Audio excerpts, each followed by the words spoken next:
গণমাধ্যম কর্মীরা যারা আজকে উপস্থিত হয়েছেন সকলকে আসসালামু আলাইকুম। আজকে গণতন্ত্রের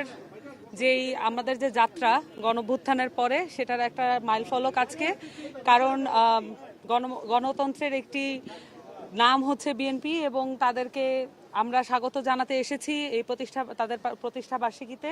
এবং আমরা যখন আলাপ করছিলাম তখন আমাদের আলাপের মধ্যে উঠে এসেছে গত 17 বছরে বিরোধী দলীয় নেতাকর্মীদের উপরে যে হামলা নির্যাতন নেমে এসেছিল শেখ হাসিনার আমলে, এবং তার পরবর্তীতে আমরা যখন দেখেছি যে এই মামলাগুলো উইথড্র করা এবং এই মামলাগুলো নিয়ে এখনো তাদেরকে জেল জরিমানা পোহাতে হচ্ছে এবং তারা পারিবারিকভাবে হয়রানির শিকার হচ্ছেন। এবং এই জিনিসগুলো, এই বিষয়গুলো নিয়ে আমাদের সকল রাজনৈতিক দলেরই একটি কনসার্ন রয়েছে এবং এই সকল রাজনৈতিক দলের পক্ষ থেকে এবং এই এনসিপির পক্ষ থেকেও আমরা মনে করি যে বিরোধী দলীয় যত নেতাকর্মী যারা হয়রানি, অবিচার, মামলা, গুম খুনের শিকার হয়েছেন, যারা ষড়যন্ত্রের শিকার হয়েছেন,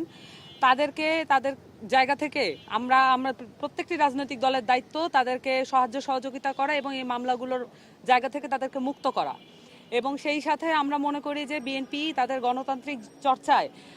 এখানেই তাদের শেষ নয় এবং তারা আরও সামনে এগিয়ে যাবে। এবং সেই সাথে যারা ত্যাগী নেতা আছেন, বিভিন্ন মহলে যারা ত্যাগী নেতা আছেন, যারা মহানগরে আছেন, বিভিন্ন জেলায় আছেন, যারা এই 15 বছর যে জুলুম সহ্য করেছেন তাদেরকে উঠিয়ে আনার ব্যাপারে, তরুণ নেতৃত্ব উঠিয়ে আনার ব্যাপারে বিএনপি তাদের অঙ্গীকার ব্যক্ত করেছে। এবং আমরা মনে করি সেটার মধ্য দিয়ে গণতান্ত্রিক উত্তরণে আমরা বড় একটি সিঁড়ি অতিক্রম করলাম। এবং সেই সাথে এনসিপিও তাদের জায়গা থেকে, তাদের রাজনৈতিক প্রতিজ্ঞার জায়গা থেকে আমরা প্রতিজ্ঞা করেছি যে তরুণদের রাজনীতির জায়গা থেকে এবং এই যারা দলের জন্য নিষ্ঠা এবং সততার জায়গা প্রমাণ করবে তাদেরকেই যাতে রাজনৈতিক দলগুলোতে প্রায়োরিটি দেওয়া হয়, সেই জায়গা থেকে আমরা সচেষ্ট থাকব।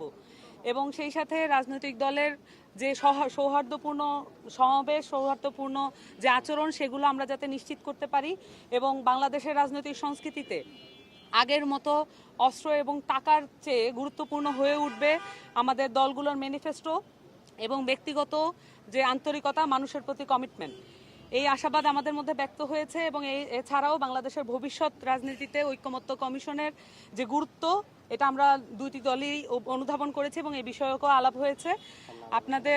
আমরা মনে করি যে এই রাজনৈতিক দলগুলো একসাথে বসে আরও ঐকমত্য কমিশন সহ আরও নানান রাজনৈতিক বিষয়ে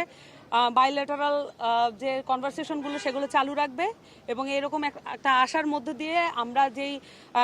এছাড়াও একটু বলতে চাই যে গত দুদিন ধরে আমরা যা দেখতে পাচ্ছি বিভিন্ন বিশ্ববিদ্যালয়গুলোতে অস্থিতিশীল পরিবেশ তৈরি করার যে চেষ্টা, সেটাকে আমাদের সকল রাজনৈতিক দলের জায়গা থেকে রুখে দেওয়ার চেষ্টা থাকতে হবে এবং আমরা এই বিষয়ে আলাপও করেছি। এবং সেই সাথে এও বলতে হবে যে আদালতকে ব্যবহার করে কখনোই যেন সর্বোচ্চ আদালতকে ব্যবহার করে বাংলাদেশের রাজনীতিতে প্রভাব খাটানোর যে ষড়যন্ত্র, এটা কখনোই কোনো রাজনৈতিক দল মেনে নেবে না, এখনও মেনে নিচ্ছে না, সামনেও যেন এই পরিস্থিতি তৈরি না হয়। এবং সেই সাথে বাকৃবি, চট্টগ্রাম বিশ্ববিদ্যালয় সহ ডাকসুকে বন্ধ করার যে পায়তারা আমরা দেখলাম, এই বিশ্ববিদ্যালয়গুলোকে অস্থিতিশীল করার যে কোনো চক্রান্ত রাজনৈতিক দলগুলোর জায়গা থেকে আমরা কন্ডেম করছি এবং এই বিষয়ক আমাদের আলাপ হয়েছে। এবং সামনের দিনে গণতান্ত্রিক উত্তরণের জন্য আমরা একে অন্যের সাথে সৌহার্দ্যপূর্ণ আচরণ বজায় রাখবো, এই আশাবাদ ব্যক্ত করছি।